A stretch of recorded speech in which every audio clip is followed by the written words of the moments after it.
What is up? Happy Tuesday. Hope all is well to you. Let's get right to it. Everybody thinks this whole thing with Donald Trump, and look, I'm not going to sit here and rehash. Did he send people there that shouldn't have been there when it came to what's going on with El Salvador? It's a possibility. Not going to lie. I'm not going to say what he did was perfect because I don't know who left, what time did they leave, where exactly were they. It was never about that. And look, some of this stuff I think is going to bite him in the ass. I'm not going to lie to you guys. I don't do that here. Other people can lie to you. Other people can blow smoke up your ass and talk about how, it's great. And let's there's already reports out there of people going, look, people got caught up in stuff. It's possible. It is. Are they all gang members? I have no idea. But it was never about whether or not they're going to do this every single day, hundreds of planes over the next week or two. It was never about that. You do realize this entire thing was first, to think that you're going to deport 12, 15, 18 million people, you're fooling yourself. Secondly, this is about how many people, especially the bad hombres, can we get to self-deport? That's it.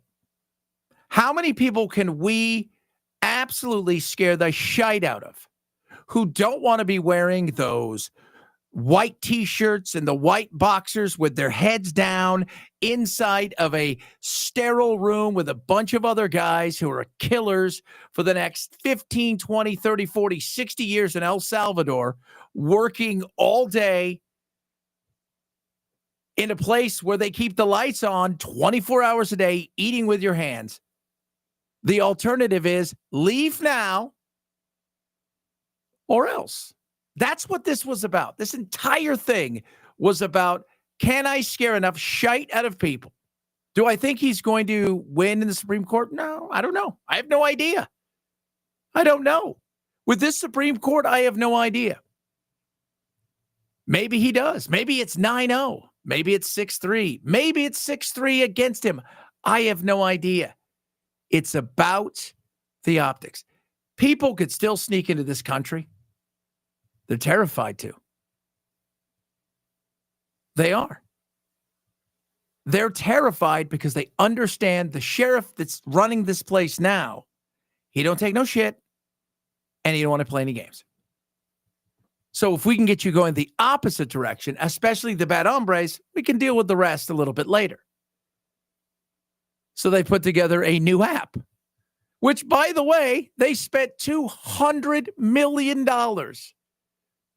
on an ad budget, apparently, for this new app to help people in our country illegally home. Can self-deport the easy way, or they can get deported the hard way, and that's not pleasant. The Biden administration exploited the CBP One app to allow more than 1 million aliens to illegally enter the United States. Now my administration is launching the CBP Home app to give people in our country illegally an easy way to leave now and self-deport voluntarily. If they do, they could potentially have the opportunity to return legally at some point in the future. But if they do not avail themselves of this opportunity, then they will be found, they will be deported, and they will never be admitted again to the United States, ever again. You're never coming in. Using the CBP Home app to leave the United States voluntarily is the safest option for illegal aliens and our law enforcement. It also saves the U.S. taxpayer dollars and valuable CBP and ICE resources. And all of those resources are necessary to focus on dangerous criminal aliens, and that's what we're focused on. The CBP Home app is now available free across all mobile app stores, and I encourage those who have violated our laws to use this option today. Do it right and come back into our country. Do it wrong and you'll never be back again.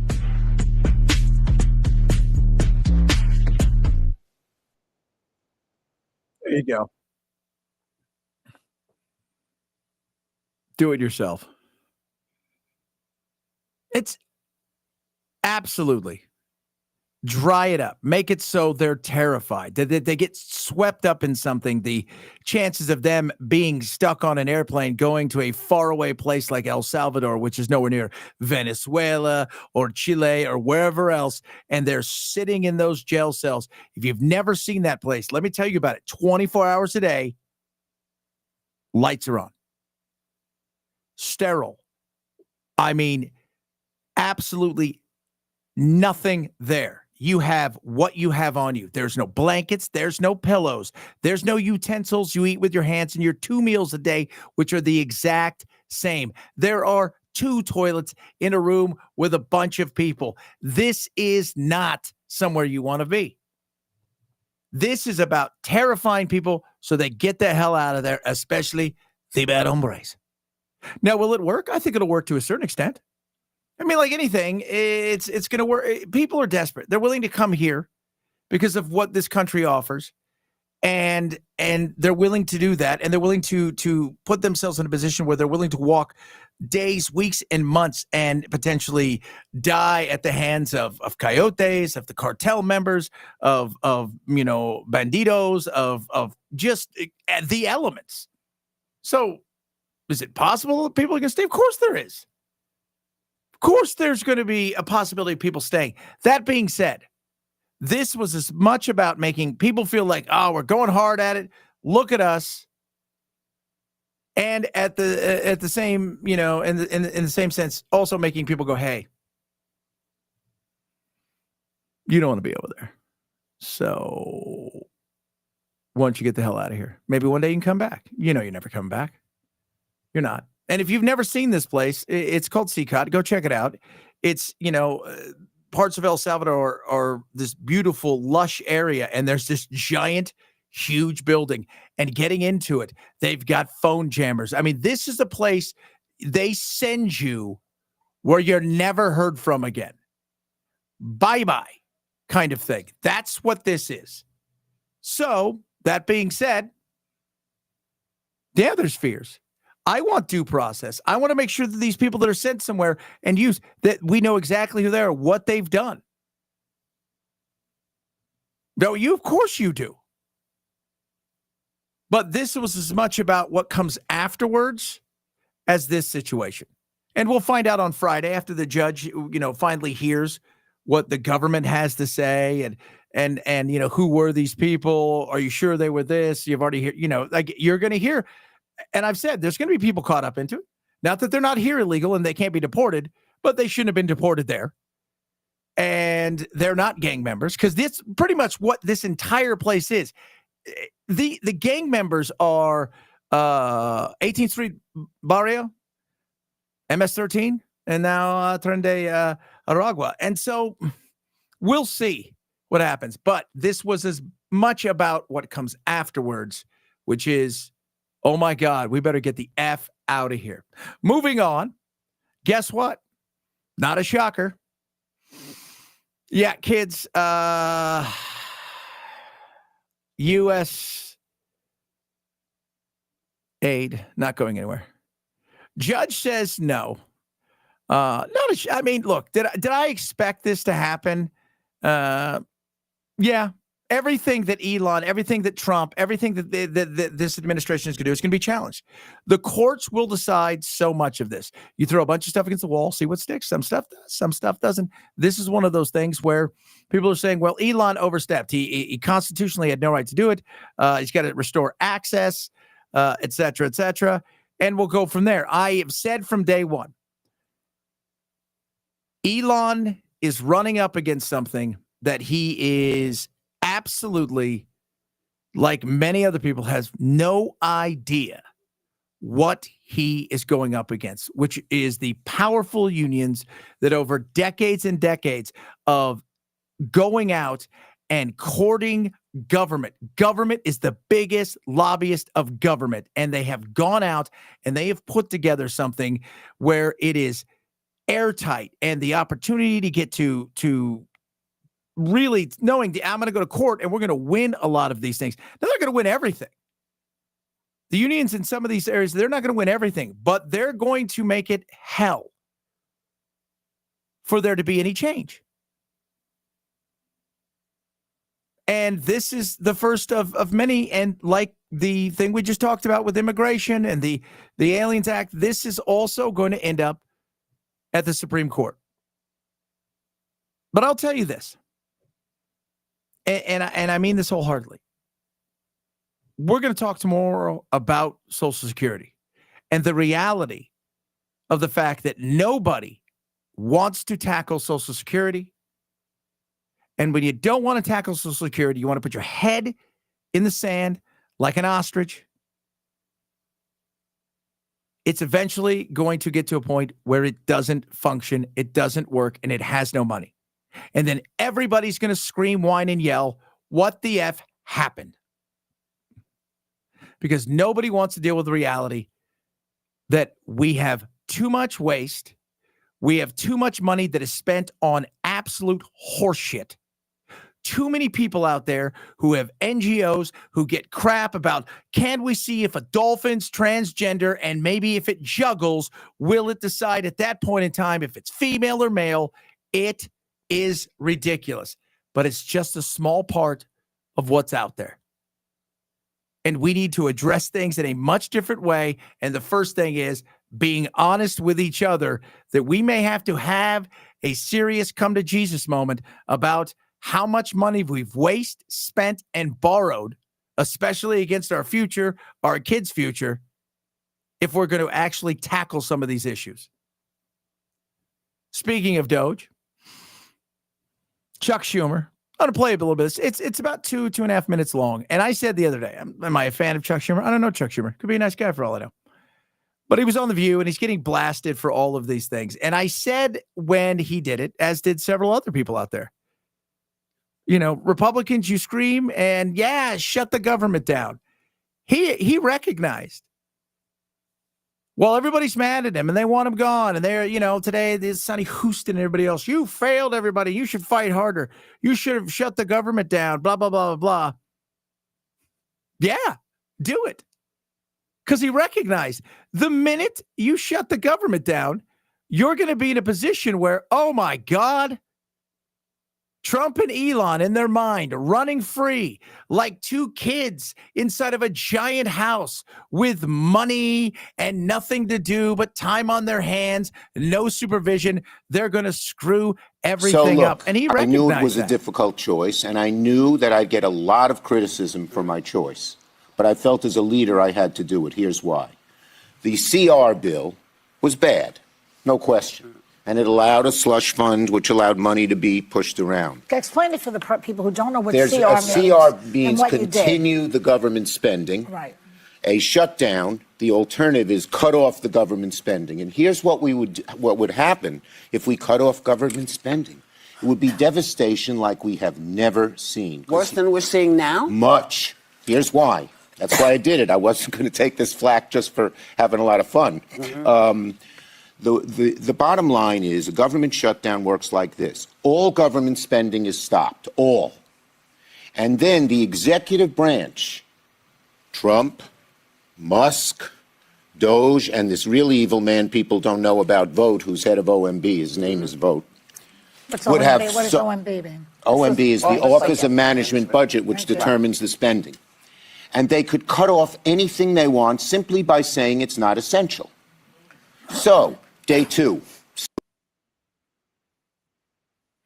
So here he's going to go on all the things we're going to cut off the minute they were left alone. Now, it's hyperbole, screams and yells. These are all the things we're doing. We're saving you from all these things. That's a little, overreach. But as S. Jones Jack said, the biggest threat to government is finding out that, oh my God, we don't need government. The people will be looking around going, oh, geez, we don't need any of this crap. And that was the big fear. It's understandable. They were going to take a run at it, and it wouldn't have been hard. Let's keep the stuff open that the public likes, the public-facing things. Let's see what we do. Make sure people get their Social Security checks, things of that nature. Outside of that, we'll take a run at it and see how long we can go without a bunch of this Food other crap. For poor kids, Continue, Chuck. not essential. Day 4, mass transit. New York City subway and subways all over, not essential. Day 7, Medicaid, not essential. People don't. By the way, why does the federal government always have to fund New York's crap? But California's crap. Not essential. Okay. Medicaid, they should get their own health care. Continue. And this would happen over and over and over again, and there's no check. The biggest problem is that it has been determined that the courts have no say. Yeah. And the only say is the executive branch. Now, in the old days, when there was a shutdown, they'd work it out. But this is a different, horrible kettle of fish. Mm-hmm. They hate the government. They want to shut down everything. You heard what Musk said, $2 trillion. And so this would have been so devastating. And here's the second part that's maybe just as bad. There's no exit strategy. How do you get out of a shutdown? Guess who determines it? Trump, Musk, Doge. They're the only ones. And one of the Republican senators told one of the Democratic senators, you get in this, we're staying in for 6 months, 9 months, a year till we decimate the entire federal government. Okay, yeah, I'm not quite sure I buy that. But hey, hyperbole. Welcome to politics. Well, how you get out of it is Congress. That's how you get out of these things. Congress sits down and they say, all right, we got to fix some of the stuff. We've got to come to a realization. It's not just magically snap your fingers. I mean, Trump doesn't have to sign any of these things. Well, what do you do then? Oh, yeah, he didn't. No, he doesn't. So slow your roll. But he's right. Don't think that they wouldn't have tried that on. They'd be like, let's see what this is like. All right, right? Let's see what this is like. Some of you chiming in, appreciate. Yes, Congress delegated a lot of their powers to the agencies, and that's a big deal too. Congress, if you go and look at what the founding fathers wanted it to be co-equal branches. So you get three of them: legislative, judicial, executive branch. They wanted the legislative branch to have that one more, right? 33, 33, 34. They wanted them to have a little bit more power. So there wasn't a fiefdom. There wasn't all of the things out there, like the king and the judicial. They wanted them because they spoke for the people. They spoke for the people. That was supposed to be it. We put you there. You're part of the people. So you go do your thing and you speak for us. That was the thought. But the judicial does what the judicial does, and we can talk about that ad nauseum. Trump fighting with them, saying, this guy should be impeached. And enough of that. That's just trying to make people happy. Should be thrown out. Are we at that point now where if you don't get what you want, it's this or it's that? Let me tell you how politics works. You judge shop. You find the judge you want that's going to deliver you the thing that you want based on their interpretation of the law, and then eventually get up to the Supreme Court if it's that big of a deal. It's frustrating, but that's what it is. We are in a very frustrating time because we have two parties that are essentially one party. They don't want anybody else in their playground. And what sucks and what is frustrating is, and this is so many of them that I've talked to in the past echo what Reagan says, but they're all too terrified to do anything about it, which is, man, we could get a lot done if we really didn't care who got the credit. But today, all that matters is the credit. And that's frustrating. And finally, to one last thing, a little insanity here. Earlier, Chris Cuomo, who actually I enjoy watching him on News Nation, had on Steve Bannon, and Steve Bannon said this, and I'm going to say this right now before I even play it. My answer is hell effing no. I'm a firm believer that President Trump will run and win again in 2028. So I've already endorsed President Trump. A man like this comes along once every century if we're lucky. We've got him now. He's on fire, and I'm a huge supporter. Want to see him again in 2028. And obviously, anybody who doesn't like what you say but judges it as a function of a lack of intelligence doesn't know anything about you. I don't make that mistake. You're a smart guy. He's term limited. How do you think he gets another term? We're working on it. I think we'll have a couple of alternatives. Let's say that. Yeah, that's a hell no. Term limited. Well, we could do this. We could do that. No. First of all, has anybody even asked Trump? Hey, dude, you want to do this again? Just on a side note, no. But most importantly, no effing way. That's not who we are. We've got term limits. You follow the term limits. You've won. You go home. That's it. Period. And I've said this all along. If you start hearing wackadoos saying we should definitely do that, I've heard more people who are MAGA and more people who are Republicans who have said, no, this isn't going to happen. Sorry. I'm in Tennessee. We had, I think it was Andy Ogles or somebody here who put something for us, for the hey, Trump can run. No, not a third term. Sorry, that isn't going to happen. It's not what we're about. He's termed out, period. Time to move on. He still has a very long way to go in this presidency, and he's got a lot of work to do.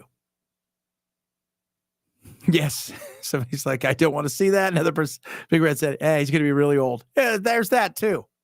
Yeah. Don't be telling me how old Biden is. Well, age is a number. I get that, but come on.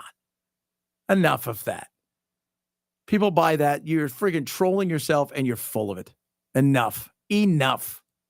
What we're seeing, we could do this and we can do a runaround. We can do this. No, it's not going to happen.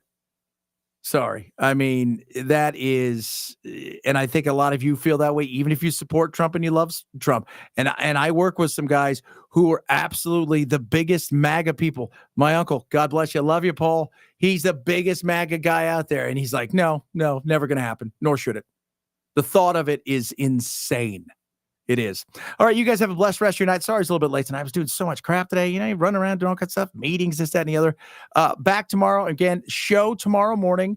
You can listen to it. Go to ChadBensonShow.com.